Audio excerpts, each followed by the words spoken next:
asalaamu calaykum ku soo dhowaada qiso kale oo cajiib ah.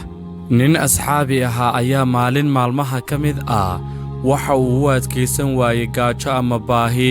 kadib waxa uu u soo baxay suuqa iyada oo gaajo dabada ka riixayso, waxaana markii uu suuqa in cabbaar ah marmarayay waxa uu helay kiishka waxaa ku jirtay silsilad luul ah oo aad u culus.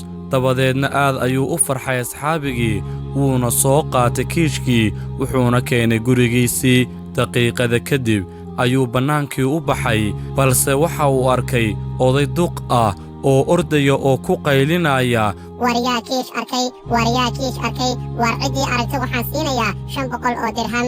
asxaabigii ayaa waxa uu istusay in uu luulkan u baahan yahay maadaama uu faqiir yahay, lacag aad u badanna uu ka helayo.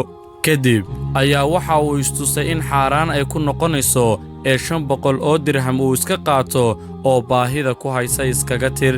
kadib waxa uu u dhawaaqay odaygii wuxuuna ku yidhi, inakeen anaa kiish hayee. wuu kaxeeyey. intii uu jidka sii socday ayuu istusay maad 500 ee dirham alla dartii ula baxdid. odaygii ayuu su'aalay, kiishka kaa maqnaa waa noocee, maxaase ku jiray? odaygii ayaa sheegay kiishkii iyo wixii ku jirayba. kadib waxa uu ku yidhi, waa kan kiishkaagii ee qabso. markii odaygii uu damcay inuu siiyo 500 ayuu ku yidhi, maya ma qaadanayo, rabbi ayaan wax wanaagsan ka rajaynayaa. odaygii dhowr jeer ayuu ku soo celceliyey inuu qaato lacagtii, laakiinse kama uuna aqbalin. in muddo ah kadib ayaa saxaabigii waxa uu raacay doon. kadib doontii ayaa xumaatay ama cillad gashay, kadibna dhammaan dadkii saarnaa doontu waa ay geeriyoodeen. asxaabigii ayaa ka soo hadhay isagoo dul hehaabayey alwaax doonta ka jabay. alwaaxii ayuuna saarnaa maalin iyo maalin badhkeed.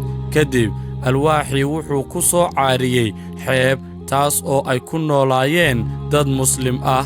asxaabigii masaajidka ayuu soo abbaaray, halkii ayuu qur-aan ku akhristay. isagoo qur-aankii akhrinaya ayaa ay dadkii maqleen, wayna ku soo xoomeen. waxayna u sheegeen in ay la'aayeen cid qur'aanka barta, waxayna ka codsadeen inuu qur'aanka baro, wuuna ka yeelay. halkii ayuuna tacliin ka bilaabay. waxayna muddo kadib u sheegeen dadkii inuu iskala joogo oo ay gabadh u guuriyaan. waxayna u sheegeen in ay rabaan inay u guuriyaan gabadh agoon ah oo xoogaa dhaqaale ah haysata. wuu diiday, hase ahaatee waxay ku qasbeen inuu gabadha guursado. kadib wuu aqbalay. markii asxaabigii gabadhii loo soo gelbiyey ee loo soo gurigeliyey, mise gabadhii waxa ay xidhan tahay silsiladdii uu berigii helay ee luulka ahayd. asxaabigii waxa uu mar keliga ka jeesan waayey gabadha luqunteedii. dadkii gabadha soo gelbiyey waxa ay kala garan waayeen inuu asxaabigu fiirinayo ama eegayo gabadha luqunteeda iyo inuu fiirinayo silsiladda, waayo muddo 10 daqiiqo ku dhow ayuu mar keliya ka jeesan waayey gabadha luqunteeda. mid ka mida dadkii gabadha soo gelbiyey ayaa weyddiiyey asxaabigii, macallin waad naga yaabisaye, maxaad eegaysaa ama aad fiirinaysaa? asxaabigii ayaa ku jawaab celiyey, silsiladdan ayaan eegayaa oo aan beri helay. kadibna sheekadii ayuu uga sheekeeyey. dabadeedna dadkii ayaa ku dhawaaqay allaahu akbar. waxayna sheegeen in gabadha aabbaheed uu odhan jiray, silsiladdan ayaa intaa iga luntay.